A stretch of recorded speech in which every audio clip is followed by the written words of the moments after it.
Which Pokemon would make the best friend? Or at the very least, a good friend? Well, I've gathered some random Pokemon to see which one would be the greatest of friends. Starting off, we have probably the most popular Pokemon from Scarlet and Violet, Clodsire. Clodsire is definitely friend-shaped, so that's a positive, and it has such a sweet face. And I know he's a great listener, which is an amazing quality. Think of how many of your friends actually listen, or maybe that's not actually a good idea. Well, I think I can safely say that Clodsire would be a great friend. Also, don't worry, I'm pretty sure all of your friends listen to you, except that one guy. You know who he is.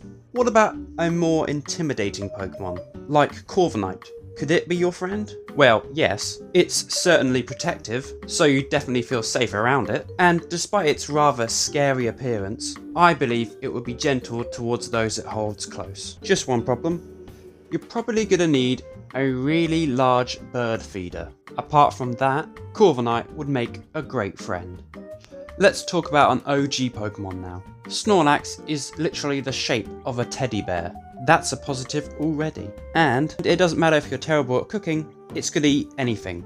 Although, there is one big problem. After it's eaten your terrible cooking, it's gonna sleep for a long time. Some have even slept for a month. So, it probably will be a lazy friend. So, that'll probably decide whether it'll be a good friend for you. So, I'm gonna say maybe.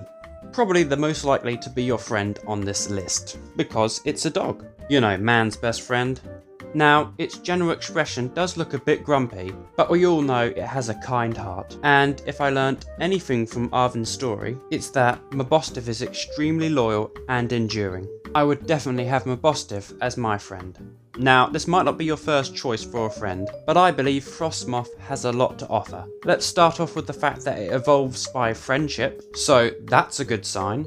It also has a really calming vibe to it. Say you're stressed or angry, it's gonna make you a cup of tea. And don't we all love a cup of tea? Except for that one guy I mentioned earlier. Yes, Frosmoth would be a good friend.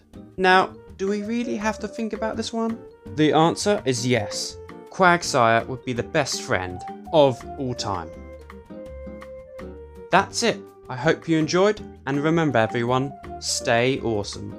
Except for that one guy I mentioned earlier, he's a menace.